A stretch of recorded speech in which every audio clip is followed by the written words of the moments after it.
Buenas tardes. Vamos a intentar, os prometo, ser breve y lo más ameno posible. Os cuento, desde el principio, cuando nosotros empezamos con la licitación electrónica, hace ya bastantes años, no había prácticamente nada hecho. O sea, nosotros nacimos en el año 93, somos una universidad bastante joven, de tamaño pequeño, entonces nos permitía diseñar nuestros propios sistemas de contratación, teníamos bastante facilidad para poder trabajar con ello y eso nos permitió afrontar determinadas reformas sobre nuestros procedimientos de contratación que pretendíamos optimizar.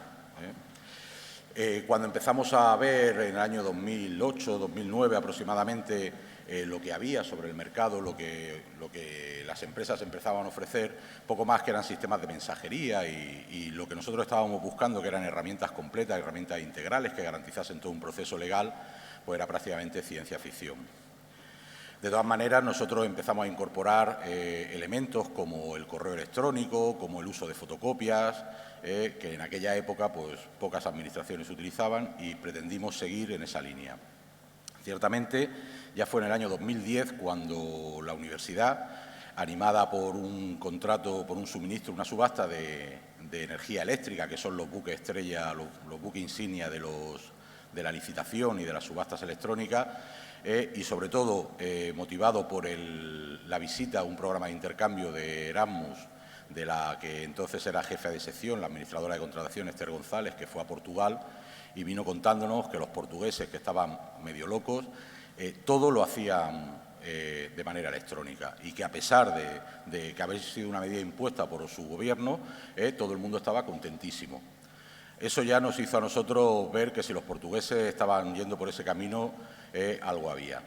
Empezamos a investigar, empezamos a trabajar en esa línea y el final ha sido un proyecto muy exitoso desde mi punto de vista, desde mi perspectiva, para nosotros, en el que hemos conseguido que todos nuestros expedientes, la totalidad, el 100% de los expedientes de contratación, tanto procedimientos negociados como procedimientos abiertos, todos se hagan de manera completamente pública y transparente.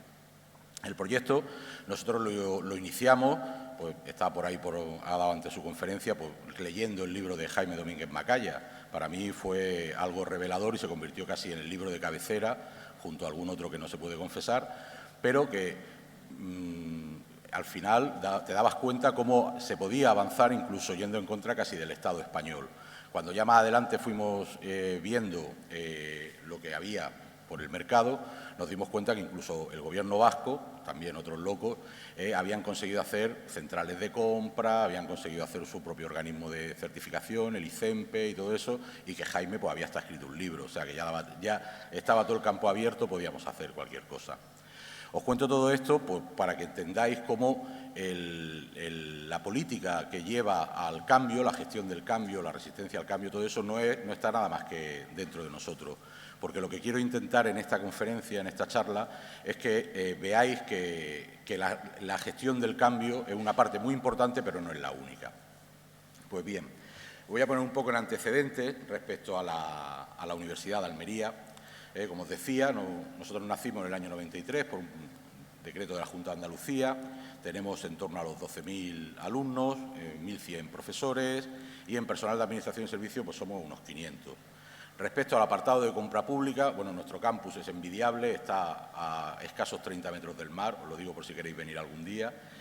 Respecto a compra pública, tenemos una horquilla, es una administración pequeña, una horquilla variable de un año a otro entre 10 y 15 millones de euros al año, de los cuales entre 5 y 7 millones son en compra menor y el resto, entre 8 y más, son de contratos. Nuestro perfil del comprador es, sobre todo, procedimientos negociados. Luego, en la conferencia, en la mesa de debate que hay más adelante, veremos las particularidades de la Universidad de Almería. Pero nosotros dependemos muchísimo de las subvenciones, en eso parecemos mucho a los ayuntamientos, dependemos muchísimo de las subvenciones, con lo cual la cantidad de compra es muy variable a lo largo del año. Sacamos en torno a los 40 o 50 procedimientos. Cuando nosotros nos sentamos a ver qué es lo que queríamos hacer, hace ya muchísimos años, o sea, quiero que paremos un momento y reflexionemos que después de 5 o 6 años de licitación prácticamente no hemos avanzado mucho respecto a la normativa, respecto a todo. Seguimos sin tener una legislación clara y ahora aunque la ley nueva parece que abre una gran puerta a todo esto, vamos a ver en qué queda, porque son ya muchas las desilusiones. Cuando nosotros nos sentamos no pretendíamos ir a la licitación electrónica, ni a contratación electrónica, ni nada similar.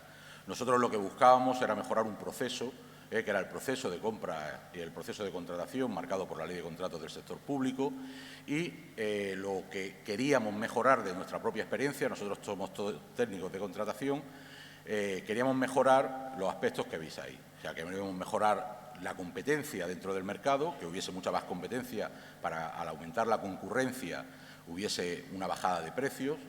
Somos funcionarios, tenemos que buscar el ahorro de costes.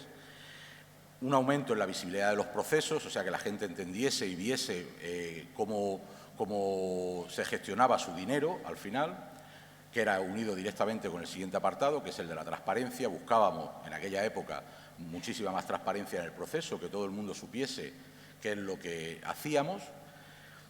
Fiabilidad y trazabilidad, el dar confianza a los ciudadanos y que se pudiese reproducir, que para nosotros eso era la trazabilidad, se pudiese reproducir una a una todas las tomas de decisión dentro del proceso de compra, con lo cual, ante una auditoría, ante cualquier rendición de cuentas, podíamos repetir íntegramente el proceso, incluso hasta el minuto o el segundo, que nos garantiza ahora los sistemas actuales de trazabilidad. Dar un ambiente de modernización y modernizar nuestros procesos, modificarlos, y además aumentar la presencia de microempresas, pequeñas y medianas empresas. Para nosotros el tejido productivo de las localidades, de las provincias, incluso del Estado, se asienta, como ya más adelante ha demostrado un estudio de la Unión Europea, se asienta precisamente en las pymes. Ahora, cuando estábamos en crisis, es cuando se mira hacia las pymes, cuando hay mucho dinero, nadie se acuerda de las pymes y todo el mundo va a las grandes corporaciones, que son las que al final mueven el mercado, incluyendo el de la contratación pública. ¿Qué pensábamos reducir? Pues los costes administrativos, buscábamos menos dinero, gastar menos dinero, que siempre es importante, bajar los valores de la adjudicación, los importes de adjudicación, y reducir lo máximo posible los plazos de tramitación. Todo el que haya trabajado con la Ley de Contratos sabe que hay plazos que son eternos, que se pueden convertir en 2 meses, 3 meses. Para eso, sobre esos pilares que habéis visto antes, que voy a volver atrás, sobre esos pilares que habéis visto antes, competencia, visibilidad, transparencia, flexibilidad, modernización y presencia de MIPYMES, desarrollamos un plan en base a una estrategia. Lo que hicimos fue tratar de poner orden dentro de lo que queríamos conseguir, y eso dio lugar a una serie de estrategias, que son esas 7 estrategias que tenéis en el lado izquierdo, que era, primero, seleccionar una herramienta para la licitación. Ya nos dimos cuenta que teníamos que ir al ámbito totalmente electrónico. Segunda estrategia era trabajar en el ámbito de la transparencia, del ahorro, la participación de las pymes, el acercamiento de la compra pública a ciudadanos y empresas, la adaptación de toda la documentación administrativa al formato electrónico, desarrollar un plan de formación a usuarios, tanto internos como externos, y la adaptación de los procesos al procedimiento electrónico. Era importante no solo ser electrónicos, sino además mejorar el proceso. Teníamos que buscar la forma de mejorar el proceso. De esas estrategias que tenéis, pues salen una serie de acciones. Las acciones surgen de una manera muy natural. Por eso animo a que todo el que quiera hacer un proyecto de este tipo lo plantee en esos términos. Era la forma de dividir los grandes grupos en pequeñas acciones que al final nos permitía conseguir la acción mayor, la gran estrategia, ir dando paso a paso e ir dividiendo el problema en partes más pequeñas. Las acciones pues son las que tenéis ahí. Si la habéis podido ir leyendo, pues entre ellas pues, está el objetivo de conseguir el 0 papel, que lo hemos conseguido, reutilizar el capital humano. Para nosotros era tremendamente importante también que todo el mundo que participase dentro del proyecto se sintiese parte del proyecto, y pues personas que estaban, por ejemplo, de ordenanzas, participasen dentro de las técnicas de administración y viesen que la Ley de Contratos no es un monstruo, sino que es algo que se usa cotidiano. Debo decir que el personal que se ha reconvertido en nuestro servicio están contentísimos, y si no, me matarán cuando llegue allí mañana y dirán, tendré un motín. Pero todo el mundo está muy feliz, todo el mundo está muy contento, porque realmente todos vemos que lo que estamos haciendo es muy importante y hemos encontrado una forma diferente de entender la administración, que es a través del medio electrónico. el acercamiento de pymes y mipymes. Veréis al final, si nos da tiempo, el gráfico de participación de pequeñas y medianas empresas con los valores de adjudicación. Hemos llegado hasta un 80%, pues tutelado en los procesos de contratación pública, por explicarle a la gente, a los ciudadanos, qué es lo que hacemos, que muchas veces los que trabajamos en contratación pública solo somos nosotros los que sabemos lo que estamos haciendo. Cuando yo tengo que explicar qué hace, yo digo, básicamente yo compro cosas muy grandes, desde edificios, coches, y la gente, bueno, ¿y contratan? No, yo compro nada más. La gente no termina de entenderlo y queríamos entenderlo, y para eso buscamos un enfoque 2.0, que denominamos nosotros, que era un enfoque mucho más dirigido a redes sociales, y dentro de esa presencia en las redes sociales, una de las cosas, de las novedades que hemos instaurado nosotros, que gusta bastante, es el aviso de compra programada. Nuestro aviso de compra programada es un aviso que lanzamos en redes sociales, en Twitter, que es lo que más fuerte tenemos y más seguidores tiene, que lo que hace es avisar cuando el expediente está en fase de iniciación, cuando ya se ha aprobado la resolución de iniciación y el certificado de existencia de crédito. Entonces nosotros lanzamos un aviso diciendo que se va a publicar en breve un expediente con la denominación, el tipo de procedimiento, la forma de adjudicación y el importe. De esa manera las empresas están preparadas de antemano de cuando sale la licitación a concurso o se publica, ellos ya tienen parte de la documentación preparada. Eso tiene un impacto bastante bueno en las redes. La adaptación de pliegos, la adaptación de la resolución de contratos, todo lo que es el documento administrativo, que cuando pasa a ser electrónico desaparece. Eso es el que es mi preocupación, una de mis grandes preocupaciones actualmente, es la transustantación del papel, o sea, la desaparición del papel, que es lo que nos lleva a nosotros como funcionarios, cuando un papel es algo tangible, que nos indica no solo el contenido, sino la tarea que tenemos pendiente, si está completada, si no está completada. El papel tiene una serie de características que el paso al formato electrónico desaparece. A mí eso es una de las partes en las que yo ahora estoy trabajando más y era una de las cosas que queríamos acometer por las formaciones y todo el estudio del marco legal. Una de las cosas en las que no iba a incidir, y ayer a última hora, a raíz de una conversación por correo electrónico con los compañeros de la mesa que viene luego un poco más tarde, pues salió, era el tema de la gestión del cambio y la resistencia al cambio. Voy a tratar de esbozar un poco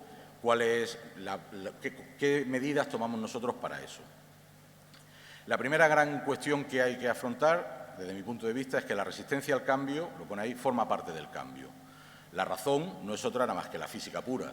Las leyes de Newton, hay una ley que todos conocemos, la mayoría conocemos, que es la ley de inercia, el principio de inercia, que es que todo cuerpo tiende a permanecer en el estado en el que se encuentra, si hay movimiento, pues a movimiento, y eso yo lo he llevado a aplicarla al cambio. La primera ley dice que si a un proyecto no se le aplica una política de gestión de cambio, el proyecto tiende a permanecer en el mismo estado. O sea, si no se incentiva ese cambio, no hay posibilidad de que algo mejore o algo empeore. O sea, si no hay tendencia tal. La segunda ley, que dice que cuando con toda acción ocurre, que es el principio de acción y reacción físico, dice que cuando con toda acción ocurre siempre una reacción igual y contraria, aplicada a la gestión del cambio, a la resistencia al cambio, yo la traslado diciendo que cuando a un proyecto se le aplica una política de gestión del cambio, este aplica una fuerza de igual magnitud pero de sentido contrario. Esa es la famosa resistencia al cambio. Pero no olvidemos que la resistencia al cambio es una cuestión que trata solo a personas. O sea, no estamos hablando de que la organización se resiste, no, son fulano, mengano, frutano, con nombre y apellido, los que se resisten a cambiar. Dentro de esos grupos de personas que se resisten al cambio hay dos características principales. La primera, el que acumula mucha inercia, o sea, lleva muchos años trabajando de una manera y no quiere cambiar, se niega a cambiar, no lo ve necesario. Y luego hay otros que son los que se sienten inseguros con el cambio porque dudan de sus capacidades. Los dos grupos, en la zona de intersección de los dos grupos, la zona común, es precisamente en que dicen que cualquier método nuevo, cualquier conocimiento nuevo que tú trates de aplicarle es absolutamente inútil. Ese es el punto.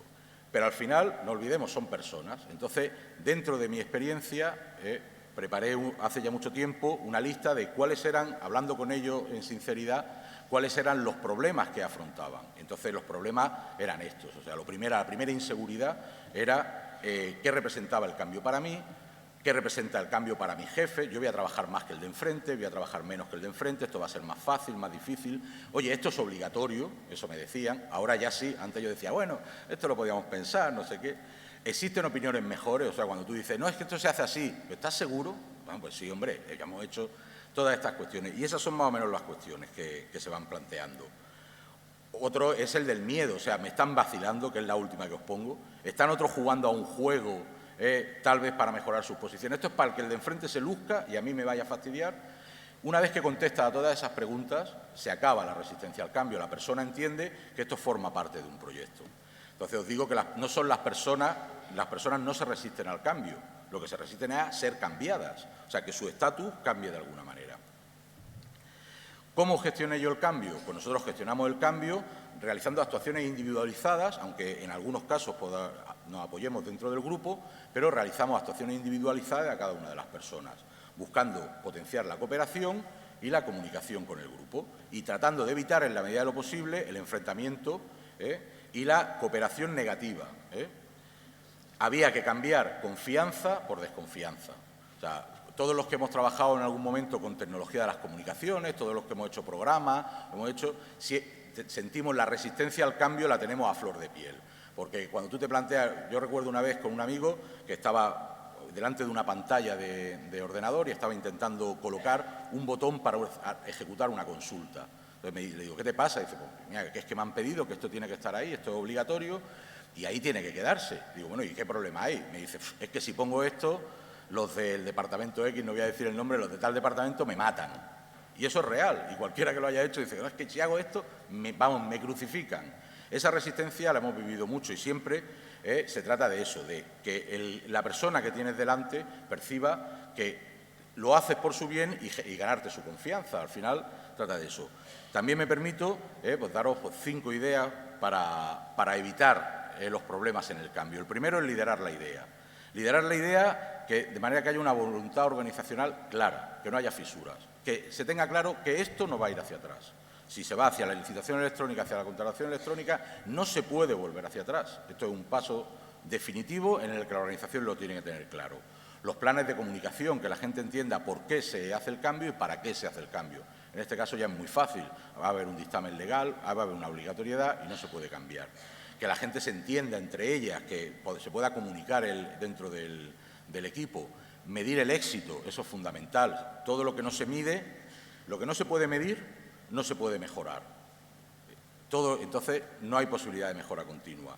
Y luego, por último, celebrar y dar a conocer los resultados del cambio. Me van a correr, me echan de aquí en 0, Una de las cosas que modificamos fueron los pliegos.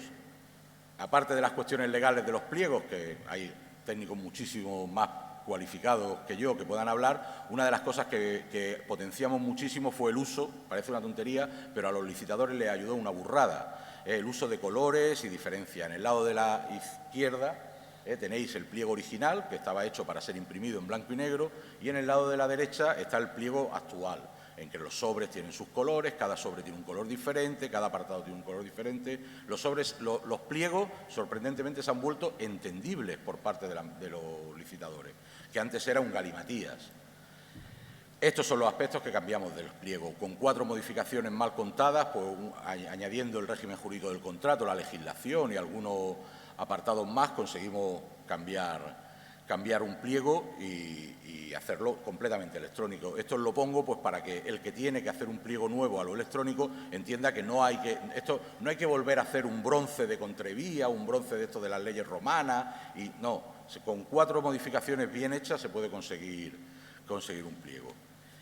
La siguiente era la elección de la solución tecnológica. No quiero pasar por alto, nosotros buscábamos una solución tecnológica que nos permitiese interactuar directamente, que tuviese una solución de compromiso con nosotros, con nuestro proyecto, y tenía que cumplir por esas condiciones. Nosotros somos una administración pequeña y el precio para nosotros era fundamental, el grado de cumplimiento de la legislación vigente, siendo administración pública, es inevitable, la facilidad de uso y todas esas cosas, que nos prestasen muchas sesiones de formación y que nos dedicasen mucho tiempo. Para nosotros era muy importante que la empresa o la solución tecnológica que buscásemos tuviese ese.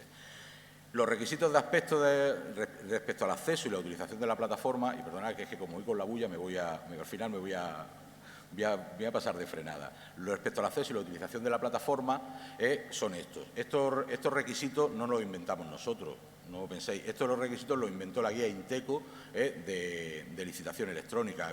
Se editó una guía en el año 2010, 2011 creo, en el que marcaba qué era lo recomendable dentro de una solución tecnológica para licitación electrónica. Eso es lo que a nosotros nos interesaba, sobre todo los sellados de tiempo y demás, y cómo queríamos que nos prestase el servicio. Luego ya podréis leerlo más adelante, porque no quiero llegar sin llegar a la ejecución. Estas son las 4 estrategias que nos quedarían por ver. Hemos visto la solución tecnológica, la gestión del cambio, la adaptación de pliegos y resoluciones, y estas serían las 4 estrategias. Las 4 estrategias, pues cero papel, que es un poco agrupado lo que hemos visto antes. Pero ¿cuál fue el resultado? El resultado hasta la fecha, hemos tramitado 163 expedientes de contratación, o sea, la totalidad de lo que ha tramitado la Universidad de Almería como compra a través de la Ley de Contratos, con un total de 75 millones de euros adjudicados. Hemos recibido un promedio de 3,55 ofertas. ¿Por qué es muy importante para nosotros? Nosotros compramos material muy específico y hasta la licitación electrónica, que teníamos 300 y pico expedientes, 400 y pico expedientes, teníamos a lo mejor 200 ofertas, un promedio de 1,5 ofertas por procedimiento. Hemos subido a 3,55. El aumento de la concurrencia es fundamental y hemos adjudicado 130 expedientes.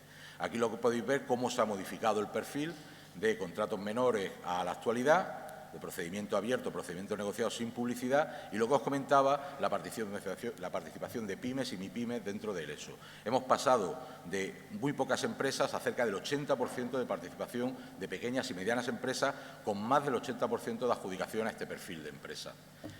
Y lo que os decía, un 10% de ahorro sobre el precio de licitación, incremento muy alto en las mejoras. Más que en precio hemos conseguido muchas mejoras, 90% de ahorro sobre los costes de tramitación, reducido los tiempos de tramitación casi a algo ridículo, porque nosotros, por ejemplo, un plazo para la firma del contrato se queda en 2-3 horas que tarda el licitador en recibir el documento, y estas son las demás cuestiones. Muchísimas gracias.